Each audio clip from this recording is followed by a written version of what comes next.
dernière planète du système solaire, qui s'appelle Neptune. Alors, si elle est aussi bleue, c'est parce qu'elle est composée de beaucoup de méthane. Elle contient beaucoup de méthane au niveau de son atmosphère. Un voyage à la découverte des planètes.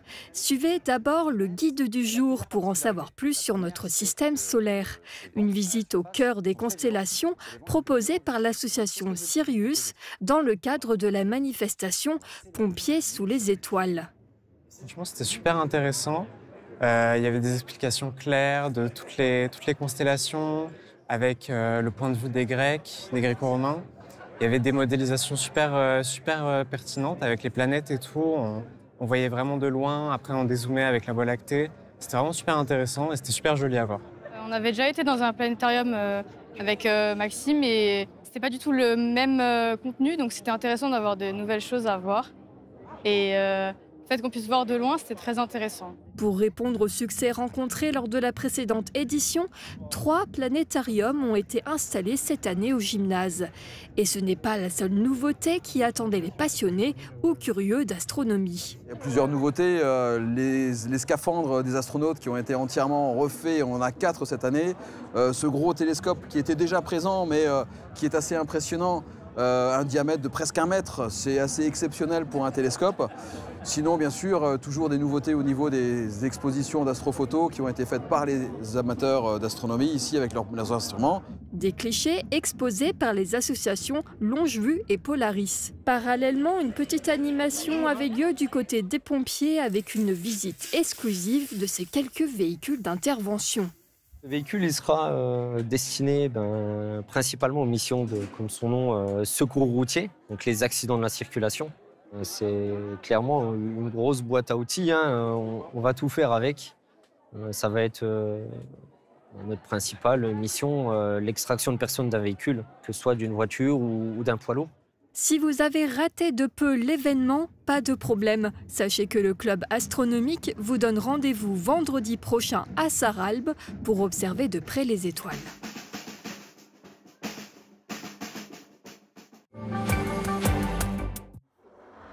Elle a décidé de se lancer et de créer sa propre structure. Charlène Krigel est une habitante d'Anchambert et depuis ses 22 ans, elle se passionne pour la cuisine et l'agencement intérieur. Après avoir été salariée, elle dirige maintenant seule son entreprise, CK Habitat, à Petit-Réderchin. Elle a commencé son activité depuis le 25 février et a déjà attiré des clients. Elle est spécialisée dans l'agencement intérieur, cuisine, placard ou encore dressing, et propose des portes et des rideaux sur mesure. Elle travaille notamment avec des entreprises locales pour la pose et la livraison.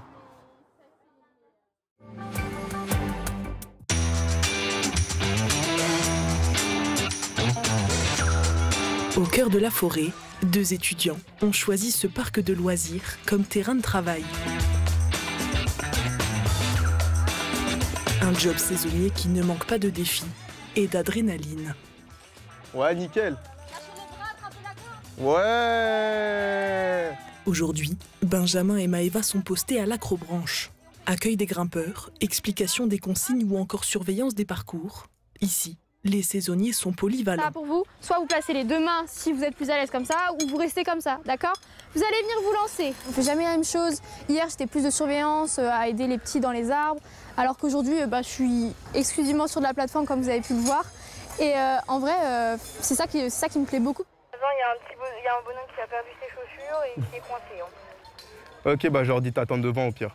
C'est un super cadre, quoi. Enfin, surtout nous, quand on est jeunes, c'est un super job. On rencontre du monde, on fait un peu de tout, on parle aux gens, on fait un peu de maintenance. Ça nous responsabilise, quoi. C'est vraiment assez cool. Des journées bien remplies pour ces jeunes qui profitent de ce cadre en pleine nature, sans oublier de gérer des responsabilités. Je profite plus de mon été comme ça, en étant dans la nature et tout, parce que vraiment c'est un cadre, faut se le dire, il est magnifique. Et c'est le fait d'être ici, je profite vraiment de mon été, je ne le regrette pas du tout. On apprend en fait ce que c'est de travailler, quoi, en gros. Avoir un job étudiant, comme je dis, c'est hyper enrichissant. On apprend plein de choses et non, franchement, c'est assez impressionnant. Comme pour de nombreuses structures, les saisonniers sont indispensables au bon fonctionnement du parc pendant la période estivale. Ils constituent même 3/4 de l'effectif total. On est sur une activité purement saisonnière, donc on dépend à la fois de la météo et des périodes où, de vacances des personnes, des standards, des familles, des particuliers. Pardon. Donc c'est sur cette période où on a besoin d'un renfort. Entre responsabilité, autonomie et nature, ces jeunes vivent un été à la fois utile et à la hauteur. Et voilà, c'est parfait, tu peux y aller.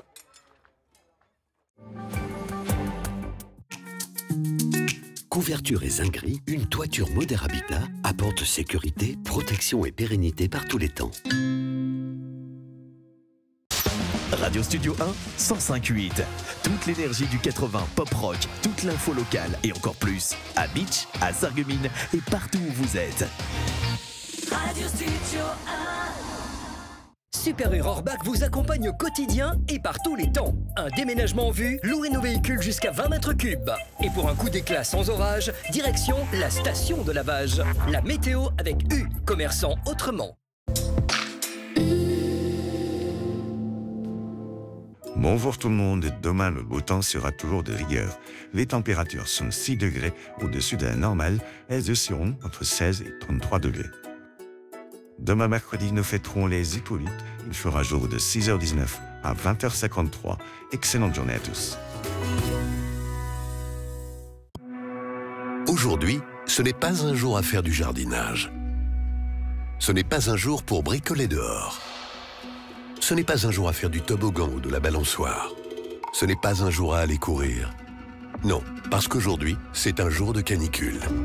Alors n'attendons pas de ressentir un mal de tête, des crampes ou de la fatigue. Restons au frais aux heures les plus chaudes et pensons à boire régulièrement de l'eau. Passons tous en mode canicule.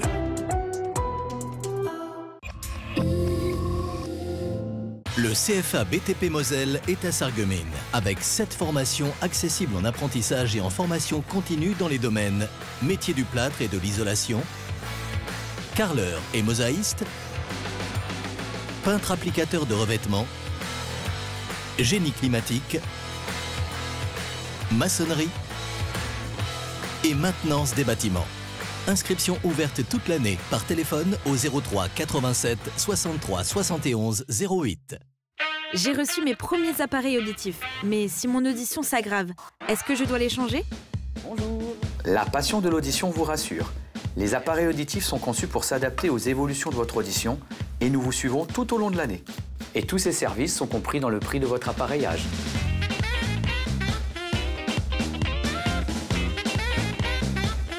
Besoin d'évasion, de découverte, d'échange?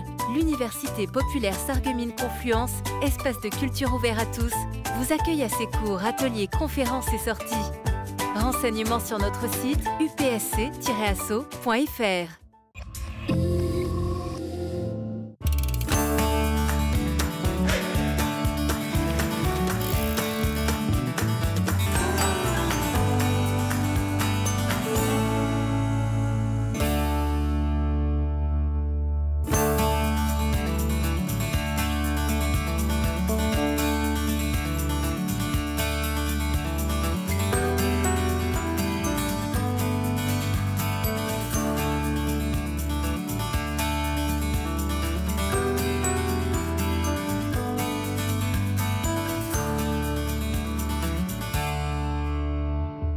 Bonjour, je suis ravie de vous retrouver pour ce nouvel épisode de Hop là. Aujourd'hui, je vous emmène sur les hauteurs de Beach. Nous allons percer les mystères d'une forteresse réputée impénétrable. Il s'agit de la citadelle de Beach. Elle a résisté à de nombreux assauts et surplombe encore fièrement la vallée environnante. Avant de pénétrer dans la citadelle, faisons un petit détour en contrebas pour retrouver Marie-Morgane. Elle nous présente le gîte Cube Nature, une belle réalisation en ossature bois avec une terrasse offrant une vue imprenante sur la citadelle. Et peut-être même qu'elle nous observe déjà. Allons la rejoindre. Chers parents, c'est dans un coin caché et pourtant situé en plein cœur de Beach que j'ai séjourné. Un logement insolite, un Cube Nature.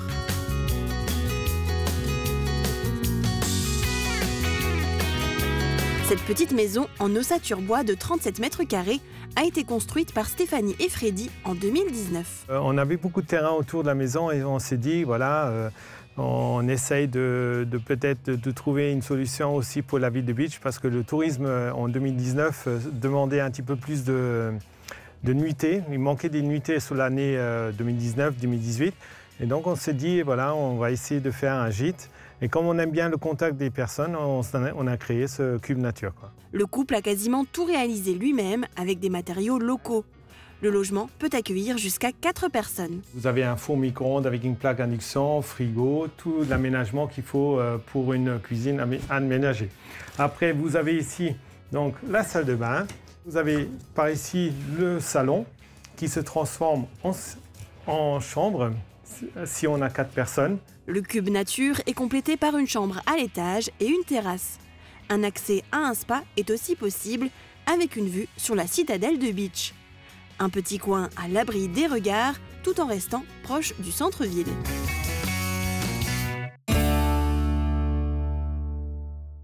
Bonjour Cyril. Bonjour.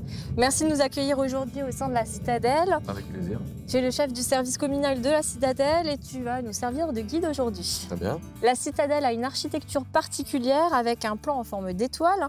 Et quand on parle de la Citadelle, on associe systématiquement le nom de Vauban. Est-ce que tu peux m'en dire plus? Et oui, bien sûr. Donc, le plan de la Citadelle est inspiré du système de fortification qui a été développé par Vauban et non pas initié par lui. On y retrouve l'ensemble des ouvrages caractéristiques. Je parle des bastions, les demi-lunes, les contre-gardes, les fossés secs, le chemin couvert et tout ça. Seulement, les ingénieurs qui ont travaillé pour le compte de Vauban et pour le compte du roi Louis XIV ont dû s'adapter ici à la morphologie très particulière de la citadelle, puisqu'elle est assise sur un bloc de grès rose qui a créé des contraintes pour adapter l'ensemble des fortifications. On y retrouve néanmoins l'ensemble du système de fortification. Si on la voit du dessus, on y retrouve notamment le plan en étoile. Et donc là-bas, on peut apercevoir un fort, c'est ça? Oui, c'est un fortin qui a été ajouté au système de défense de la citadelle au 19e siècle, c'est-à-dire 100 ans après la construction, parce que ce que j'ai oublié de dire aussi tout à l'heure, c'est que la citadelle actuelle n'est pas de Vauban, elle n'est plus de Vauban, elle a été reconstruite au 18e siècle. Et au 19e siècle, il a été nécessaire de déplacer, ou plutôt de conforter le système de fortification, à savoir vers le nord, et notamment vers la colline de la Roche-Percée, qui constituait un point vulnérable, où il a été donc nécessaire de construire ce fortin, appelé aujourd'hui le fort Saint-Sébastien, et qui était un des bastions de l'enceinte fortifiée de la ville. Et dans toutes les communes environnantes, je suis certaine qu'il y a beaucoup d'habitants qui parlent plate. Et toi, Cyril, est-ce que tu parles plate? Natürlich, das ist unsere Muttersprache. Und in Bitsch sollen die Leute immer so mehr, dass ich ein Ausländer bin, weil ich von Sargumien komme. Und in Sargumien tritt man in der Buchs und nicht in der Hose. Ok, j'ai pas compris toute la fin, mais tu peux peut-être me faire la traduction? Oui, c'était pour dire qu'à Bitsch, on porte, pour dire une culotte, une Unterhose. Et on se moque toujours de moi lorsque je dis que je porte une Innerbuchs. Voilà, c'est la façon dont chez nous on dit une culotte. D'accord, merci pour les explications Cyril. Maintenant on va rejoindre Francis qui lui aussi va nous apprendre une expression en plate. Regardez. Du bist richtig Schulkopf. Hein? Schlafkopf. Bah, tu es un riche cliché ou riche dichi? Riche cliché. Schlafkopf. Schlafkopf, dans les souvenirs, c'est pas quelque chose de sympa. Schlafkopf, genre c'est Doomkopf un peu, je pense, un truc comme ça. Schlafkopf. Du bist richtig Attendez. C'est un C, c'est un H. Richtig Schlafkopf. Tu sais ce que ça veut dire? Schlaf, c'est dormir. Tu es un feignant, tu es un dormeur. Du bist richtig Schlafkopf. Et là, je dois le traduire. Donc. Alors, tu es une vraie tête de mule, ça veut dire? Peut-être? Je sais pas du tout. Schlafkopf? Je sais pas du tout ce que ça veut dire. Du bist richtige Schlafkopf.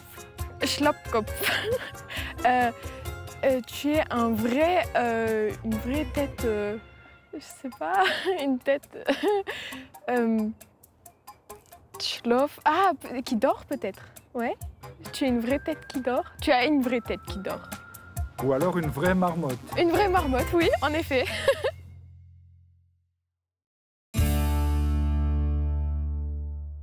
Nous sommes redescendus de quelques mètres sur le plateau supérieur. Autrefois, ce plateau abritait beaucoup plus de bâtiments.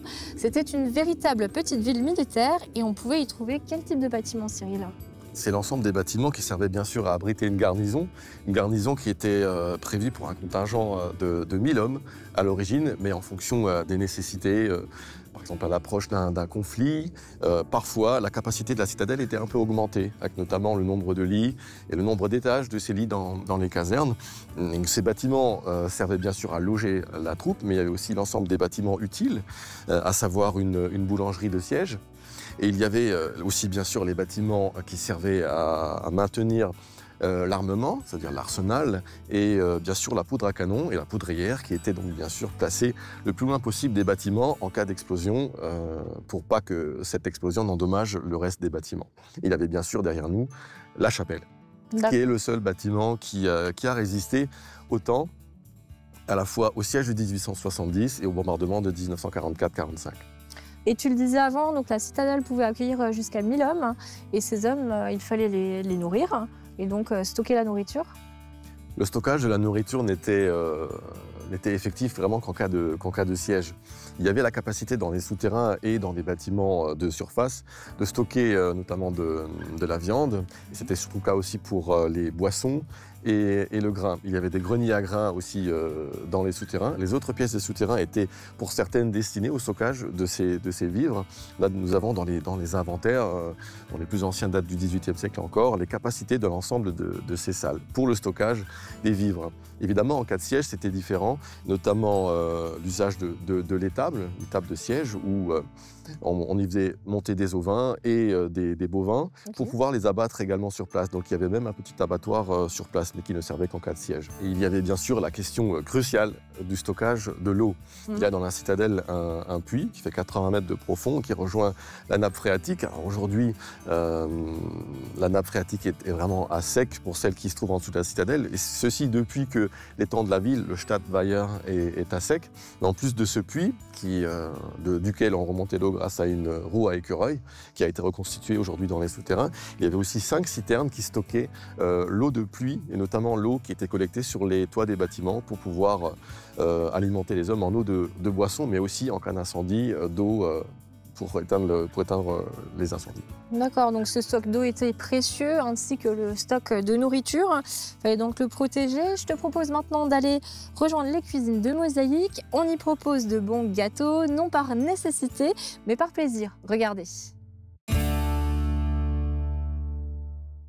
Bonjour, je m'appelle Lilou et je suis accompagnée de ma Oma. Et moi, je vous dis bonjour, je suis accompagnée de mon arrière-petite-fille, Lilou, et on va faire une tarte aux pommes façon Oma. Pour ce gâteau, il vous faudra 2 œufs, 125 g de sucre, 125 g de farine, 100 g de beurre fondu, 2 sucres vanillés, un sachet de levure chimique, plus un peu de cannelle, 3 grosses pommes ou 4 petites. Première étape, éplucher les pommes.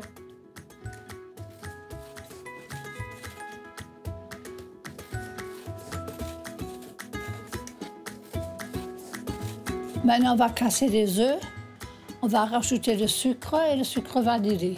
Et on va le battre au batteur jusqu'à ce que ça mousse bien. Attends, viens, je le mets dans la poubelle verte. Maintenant, tu peux rajouter le sucre vanillé.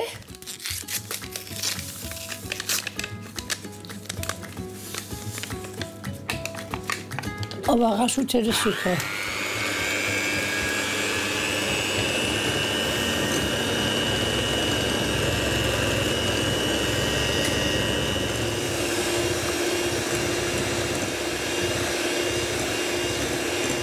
On rajoute la levure chimique dans la farine.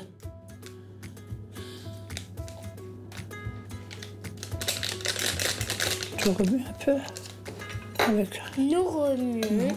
Nous remuons. Oui. Puis là, tu me mets un peu de farine. Pas tout en une fois. Voilà. Hein? Doucement, pas si vite. Et on rajoute le beurre. Encore.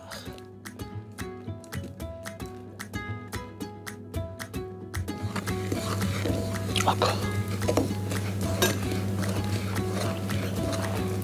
Maintenant, nous rajoutons de la cannelle. Un peu de cannelle. Voilà, suffit. Puis nous continuons à verser la farine plus la levure chimique. Allez, mets dedans. Voilà.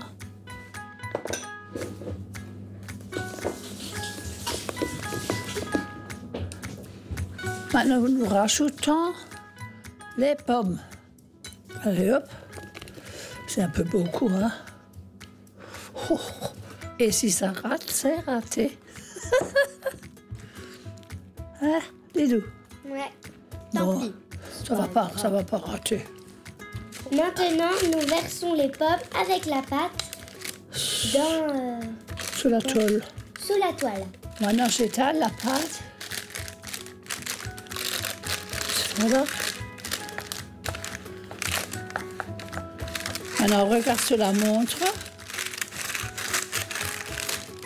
On va l'enfourner à 40 à 45 minutes sur 180 degrés.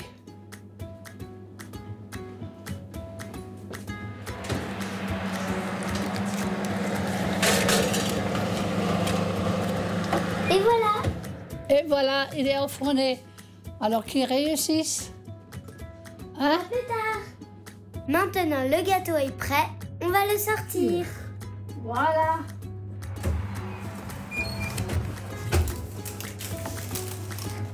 Voilà. Et maintenant, on va le descendre. On le laisser refroidir un peu et après mettre le sucre glace. On va le blanchir avec un peu de neige et je vous souhaite à tous un très bon appétit. Bravo Lilou d'avoir aidé Oma. Merci beaucoup. Merci. Et aussi bon appétit. Voilà, et à la prochaine. Oui, j'étais très ravie de faire cette recette. Avec bien sûr ma Oma. Voilà. Allez, hop, bisous.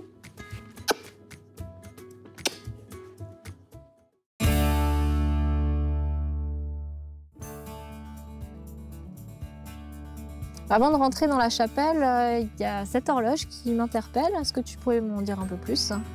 C'est une horloge qui était déjà en service au XVIIIe siècle, qui bien sûr a été reconstituée dans sa forme d'origine, puisqu'il existait des plans qui ne sont pas les plans d'un citadelle, mais qui sont le plan d'une autre citadelle. On sait par contre que le cadran se trouvait à cet endroit précis, puisque nous avons des photos de 1871 où on voit le fantôme de l'emplacement où il se trouvait, puisqu'il n'existait déjà plus en 1871. C'est une horloge qui aujourd'hui est en fonction. Le système d'horloge est le même en tout cas, qui était en service au XIXe siècle. On ne sait pas si c'est le même qui existait déjà au XVIIIe siècle. L'horloge qui est en fonction aujourd'hui ici à la citadelle, donc dont le système est visible à l'intérieur, provient de l'église protestante dans laquelle il n'était déjà plus en fonction depuis les années 80 et qui a été restauré et remis en place ici dans la chapelle de la citadelle, puisqu'il s'agit du même, comme je le disais, qui était en service ici au XIXe siècle. D'accord. Et donc on le disait avant, sur ce plateau, il y a beaucoup de bâtiments qui ont été bombardés, qui n'existent plus aujourd'hui. Par contre, la chapelle a été épargnée. Pourquoi ? La chapelle a été épargnée, effectivement, elle a survécu notamment au bombardement de 1870 et à ceux de 1944 et 1945. Alors, est-ce que c'est un hasard ? Certainement pas, puisqu'on sait aussi que l'ennemi qui bombardait une forteresse essayait d'épargner bien sûr les lieux de culte, à savoir ici la chapelle de la citadelle. Il s'agit en partie quand même d'une grande chance, puisqu'elle se trouve au milieu des autres bâtiments et qu'elle a échappé par miracle, peut-être aussi, au bombardement, et notamment les plus sérieux étant ceux de 1870. D'accord. Merci pour ces explications. Je te propose maintenant d'aller rentrer dans la chapelle. Oui, très bien. Nous sommes maintenant à l'intérieur de la chapelle qui abrite un plan relief original de Beach datant de 1794. Est-ce que tu peux m'en dire un peu plus ? Oui, c'est un plan relief qui fait partie d'une collection de plans reliefs, celui qui est aujourd'hui conservé à l'Hôtel des Invalides à Paris. Il représente la ville et la forteresse telle qu'il se dressait à la fin du XVIIIe siècle. Il faut savoir que c'est un des derniers plans reliefs à avoir été construit au XVIIIe siècle, suite à l'attaque des Prussiens de 1793. Ce plan relief est très précieux puisque justement il est un témoin architectural authentique de Beach de cette époque-là et des évolutions qui ont suivi 1794 puisqu'il est parti de France, puisqu'il était conservé, comme je le disais, aux Invalides. Il a été emporté au titre de butin de guerre par les Prussiens lorsqu'ils occupaient Paris à la suite de la défaite de Napoléon. Il a été conservé à Berlin, parmi les autres plans reliefs de l'Est de la France et des frontières du Nord-Est. Jusqu'en 1903, donc nous étions à l'époque dans l'Empire allemand, et l'empereur Guillaume II a décidé d'en faire cadeau, de faire cadeau des plans reliefs, des places fortes anciennement françaises qui se trouvaient en Alsace et en Moselle actuelle.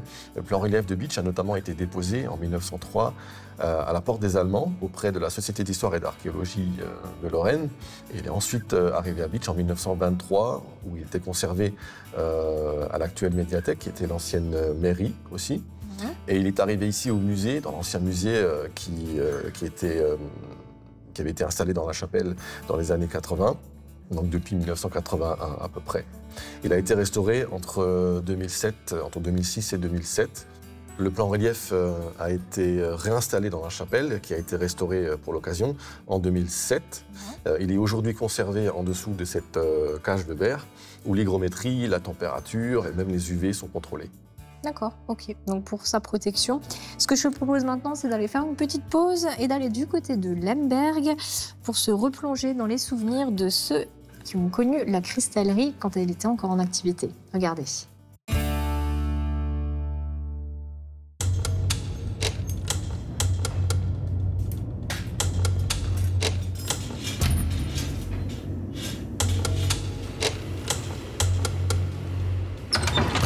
Nous sommes en 1997.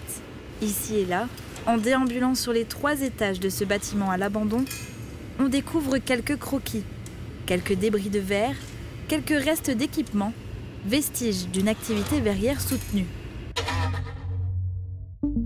La manufacture était immense. 70 ans plus tard, le site situé au cœur de la commune de Lemberg est désaffecté. Reste à vous raconter son histoire. La belle aventure des cristalleries de Lorraine. Un fleuron né de l'initiative d'un boulanger et d'un savoir-faire ancestral. Celui qui a fondé l'usine, c'était le papa, le Théodore. Il était boulanger et était cultivateur. Et à un moment donné, ça lui a dit, ils ne veulent plus de son pain. Il a dit, si vous ne faites plus de pain, moi j'ai fait du cristal. Voilà, c'est comme ça que ça a commencé. Hein.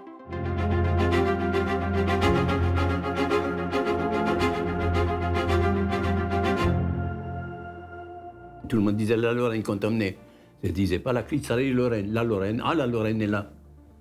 Automatiquement, hein. Et c'était connu partout, aux États-Unis, au Brésil, partout, c'était connu partout. Dès ses débuts, en 1925, la cristallerie se spécialise dans la fabrication de verres et de services de table. 65, 66, 67, 68, c'était les bonnes années. C'est là où on a fait le nouveau hall, avec la taillerie du tout, et tout ce qui s'ensuit, là, c'était avec le bain acide, et c'était vraiment là le top le point culminant, si vous voulez, des chiffres d'affaires que nous avions fait. Le premier effondrement a lieu en 1968. Les prix de vente augmentent au même rythme que les salaires et les charges sociales, qui constituaient alors 70% du prix de vente d'un verre en cristal fait main. En même temps, l'intérêt pour ces produits chute, notamment auprès des jeunes acheteurs. Les personnes qui se mariaient, ils allaient voir dans un magasin de cristal, ou de cristaux, hein, et ils regardaient et ils avaient une liste de mariages. Ils choisissaient là-dedans ce qu'ils voulaient. Les convives ou la famille payait. Hein. Tandis que maintenant, ça n'existe plus du tout. Hein. La success story prend fin. Le cristal perd de son attrait et la concurrence est impitoyable. La cristallerie d'Arc produit 22 000 verres à pied par jour, selon un processus automatique. Les fils Heitzmann, Marcel, Henri et Camille sont face à l'inéluctable. Puis ça a marché, hein. Ça a marché. jusqu'à la fin. Bon, à la fin, bon, ben. C'est toujours pareil, c'est ce qu'on dit, hein. Le premier, il sème, l'autre, le deuxième qui passe, il gagne de l'argent, puis le troisième, il ferme. Hein. En 1973, l'entreprise ferme ses portes et 280 salariés sont licenciés.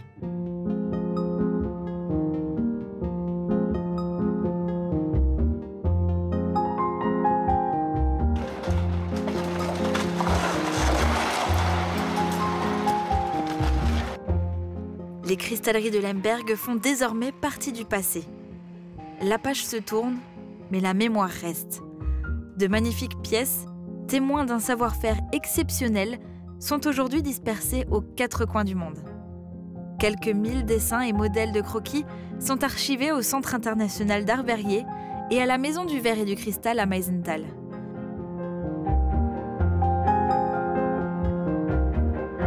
La commune se tourne aujourd'hui vers l'avenir et bâtit une nouvelle place.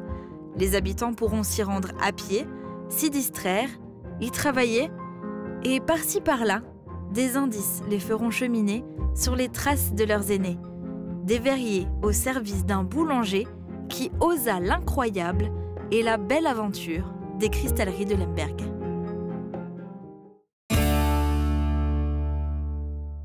On va maintenant rentrer dans l'arsenal qui était l'endroit où on stockait les munitions, c'est bien ça? Ou plutôt les pièces d'artillerie. Les munitions, une partie d'ici, une partie ici et une autre dans la poudrière et dans des stockages dans les souterrains, oui. D'accord, et donc pour protéger ce bâtiment, il a été construit sous 4 voûtes?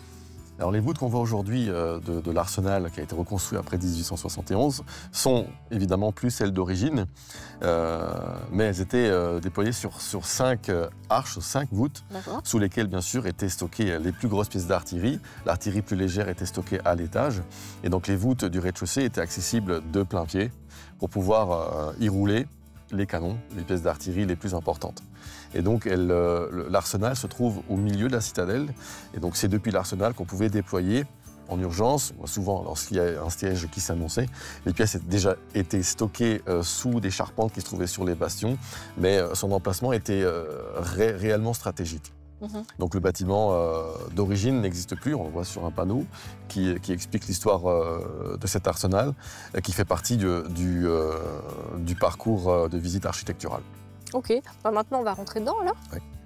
Et quelle est donc la fonction actuelle de cet arsenal maintenant? L'arsenal a dû être réaménagé complètement dans les années 90 pour accueillir une boutique, aussi une cafétéria qui est essentielle lorsqu'on accueille des visiteurs, mais aussi des toilettes et un lieu d'accueil. D'accord. Et donc dans cette boutique, on peut y trouver toutes sortes de produits locaux, mais on a aussi des jeux, comme ce jeu Pays de Sarreguemines et Beach. C'est le moment rêvé pour aller rejoindre Sandrine, qui s'est aidée de ce jeu pour nous faire découvrir le territoire. Regardez. Hop là, c'est l'heure de jouer et aujourd'hui je suis au centre-ville de Sarreguemines à la rencontre des passants et je suis accompagnée de Manon. Bonjour Manon. Bonjour. Alors j'ai une petite question pour toi. Est-ce que tu es originaire du secteur? Oui. Et de où exactement? De Olvin. Ok. Alors je vais te poser une question piège. On va partir à l'opposé du territoire. Est-ce que sur cette carte, tu serais capable de me replacer Beach? Alors petit indice, ici c'est Sarreguemines. Donc Beach, c'est plutôt à l'opposé. Ok. Et c'est une grande commune. Eh ben, je dirais là. Ok. Alors, on va vérifier si c'est la bonne. Tu le sens bien? Je sais pas. On regarde. Et c'est Beach. Bah, bravo, tu t'en sors super bien. Alors c'est une première bonne réponse. J'ai une deuxième petite question à te poser. Alors c'est une question qui est tirée du jeu du Pays de Beach et du Sarreguemines Beach. Et en fait c'est un petit jeu de société qui est sorti. Et je vais te poser une question. Il y aura une photo. Il faudra me dire ce que tu vois sur cette photo. Okay. Alors j'ai une petite description. Au 19e siècle, les condamnés libérés et les enfants de prisonniers formèrent la colonie de Rémelfin. Que fabriquait-il sur le site de l'ancien château de Rémelfin? Alors, je te montre l'ancien château, c'est celui-là. Je ne sais pas si tu visualises. Tu l'as déjà vu, ce château? Non. C'est à Rémelfin. Alors, est-ce qu'il fabriquait des allumettes, des tonneaux ou des chapeaux de paille, à ton avis? Je pense des allumettes. Et c'est un sans faute. Bravo, Manon. Franchement, c'est très doué. Et j'ai une autre petite question. Quelle est pour toi la meilleure activité à faire sur le territoire? Alors à Sarreguemines, moi j'aime bien l'escape game qu'il fait à l'hôtel de ville. Ah oui, c'est vrai. Voilà. C'est souvent organisé pendant les journées du patrimoine. Ok, super. Mais merci en tout cas pour ta Avec participation. J'espère que tu as passé un bon moment. Oui. J'espère que vous aussi derrière votre écran. Et on se retrouve la semaine prochaine pour de nouveaux défis. Changement d'ambiance, c'est beaucoup plus clair ici. On se trouve au musée des hommes, dans une atmosphère beaucoup plus calme et sereine, et pourtant vous présentez ici des équipements de guerre. Le vrai nom de ce musée, c'est des hommes dans la guerre de 1870. Alors on n'y présente pas que des hommes, on n'y évoque pas que des hommes, puisqu'il y avait aussi des femmes dans la garnison. Il y avait des cantinières, aussi des infirmières, donc des hommes avec un grand H. Et il s'agit effectivement ici de représenter, dans une atmosphère sereine, apaisée plutôt, un champ de bataille. Après la bataille elle-même, avec les belligérants qui se font face, à savoir du côté français donc la garnison de la citadelle, et de l'autre côté les Bavarois, d'où les équipements de guerre, les équipements militaires ici, donc avec une représentation d'un soldat couché bavarois, de l'autre côté un soldat français, couché lui aussi, avec les armements qui étaient en service à l'époque, entre la garnison de la citadelle et le côté bavarois. D'accord. Et j'ai vu que vous avez une petite salle aussi à côté avec des portraits. On peut peut-être... C'est une rotonde où on y représente le commandant Tessier. On se trouve dans la rotonde avec des portraits d'hommes illustres. Est-ce que tu peux m'en dire plus sur eux?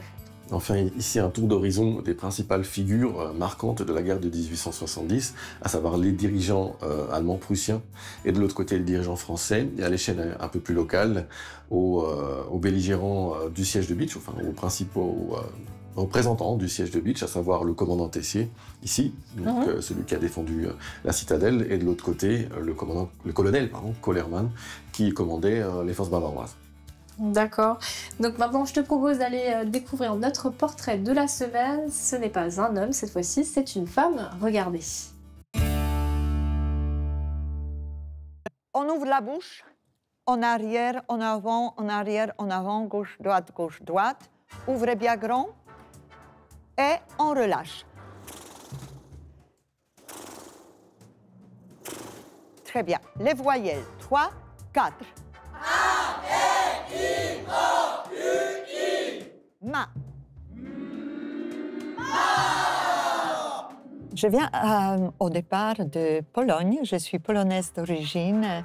J'ai fait le Conservatoire supérieur en art dramatique et je jouais au Théâtre national de Cracovie. Et je suis arrivée à l'âge de 26 ans, ici, à Sarreguemines. J'ai découvert une petite ville très agréable, avec les Mosellans qui sont très accueillants, très chaleureux, et qui m'ont tout simplement laissé une place. J'ai été vraiment aidée. Je dois avouer que j'ai une reconnaissance notamment pour ceux qui m'ont donné le droit de travailler comme je travaille. Vous allez raconter votre histoire ici, devant, face au pupitre, et vous repartez ensuite par là, d'accord? On commence dès le début. Je suis professeure de théâtre, au départ comédienne, parce que ça commence toujours comme ça. Les gens d'ici, généreusement, ont accepté de travailler avec quelqu'un qui a un autre accent que l'accent lorrain, que j'adore. C'est comme ça que peu à peu, j'ai commencé à travailler en tant que prof de théâtre. Ensuite, j'ai passé les concours pour devenir titulaire du conservatoire de Sarreguemines et aussi le concours pour pouvoir suivre une carrière de professeur de théâtre. Il ne faut pas que tu sois tout de suite paralysé au départ. Il faut quand même que tu sois surpris par le geste. D'accord? Que mes parents sont restés en Pologne, mon frère, ma nièce, mon neveu. Moi, j'ai fait ma petite famille ici. Je me suis mariée en France, j'ai 2 enfants. J'ai la passion de la musique, j'ai la passion de la danse. J'ai fait pendant des années la danse classique, comme j'étais jeune fille. Et je suis sportive, plutôt. Je pratique le sport. Et aussi, j'aime la déco. Pour cela, il faut que tu t'approches de lui. Que nous sommes ou au moins que tu t'épanches. Fiancé. J'adore tout d'abord le contact avec les gens. Je trouve que c'est un métier qui permet de voir une évolution parce que parfois, les élèves restent chez moi pendant des années. Ça peut être les enfants, les adolescents ou les adultes. Et cet attachement, cette lien qu'on a entre nous, me permet aussi un peu pousser les choses pour désinhiber les gens, pour leur donner le droit à s'exprimer clairement. On travaille les techniques et ces techniques vont permettre plus tard, surtout aux jeunes élèves, d'utiliser tout cela dans leur vie scolaire ou professionnelle. Il y a aussi les adultes qui arrivent pour ces mêmes raisons, pour pouvoir s'affirmer auprès des autres, pour pouvoir faire des discours, avoir une aisance dans la communication. Ce qu'on donne aux autres, on reçoit à un moment donné. Et pas forcément de la personne à qui on a donné, mais c'est comme un boomerang dans la vie, il y a toujours un retour. Et ça, je pense que c'est ma première philosophie. La deuxième, le monde appartient à ceux qui ont le courage et qui travaillent.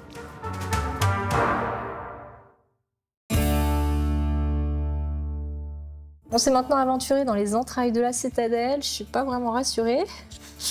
Grâce à un parcours cinématographique, le visiteur est transporté en 1870 pour revivre le siège le plus important de la citadelle qui a duré 230 jours. C'est ça. Donc le visiteur parcourt 12 salles des souterrains et dans ces 12 salles, il y a 10 stations qui s'enchaînent et dans lesquelles sont projetés des épisodes du film La forteresse assiégée qui a été tourné en 2006 et qui remet en scène précisément le siège de 1870 qui est l'événement historique le plus important de l'histoire de la citadelle. D'accord. Et en parlant d'événements, justement, vous avez des associations qui sont présentes à la citadelle et qui en organisent, comme la foulée de la citadelle, qui passe d'ailleurs dans les couloirs, il me semble, c'est ça? Juste, oui. Ok. On m'a dit que c'était une très belle course. La Bichoise. La Bichoise. On m'a dit que c'était une très belle course. Je n'ai pas encore eu l'occasion d'y participer, mais je pense me lancer l'année prochaine. Je te propose d'aller découvrir maintenant une autre discipline où l'on brûle tout autant de calories, c'est l'aérobic. Regardez. Squat à droite, on revient au milieu, squat à gauche.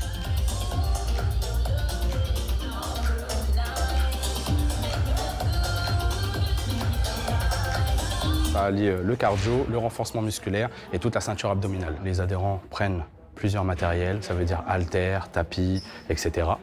Ensuite, le circuit training permet de travailler tous les groupes musculaires, comme le haut du corps, la sangle abdominale et le bas du corps.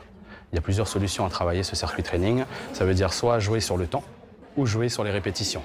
Ça veut dire un exercice, le faire sur 10 répétitions ou plus. Jambe gauche, la même chose. Les deux pointes de pied face à moi. Allez, les mains derrière la tête. Les genoux ne dépassent pas les pointes de pied.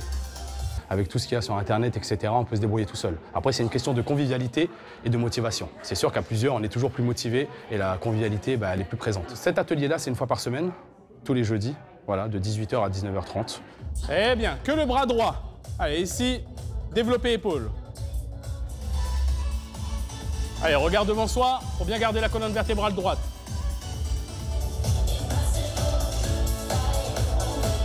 Allez, je vous laisse 2 minutes et on enchaîne un deuxième tour, cardio, haut du corps et bas du corps.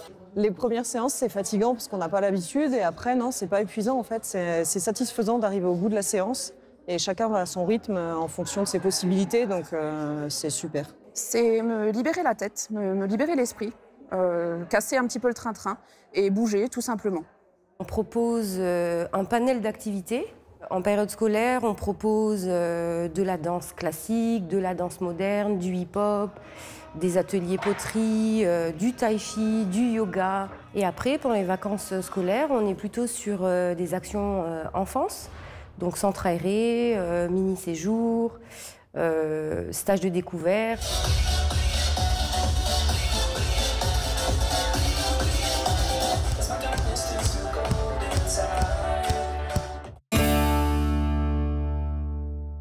Notre parcours s'achève ici, mais j'ai encore une dernière question. Il me semble avoir lu que la structure est victime d'érosion et que vous avez des travaux de rénovation à prévoir.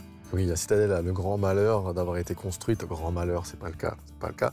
Mais le désavantage peut-être d'avoir été construite en grès, qui est une roche sur un bloc de grès et en grès, qui est une roche très poreuse et soumise à l'érosion, qui subit l'érosion. Et les travaux devraient être continuels pour pouvoir sauvegarder et conserver ce bâtiment. Donc, on en est au stade d'un diagnostic qui a été produit et qui a été présenté, qui prévoit des travaux sur plusieurs décennies et donc qui engage vraiment beaucoup d'argent.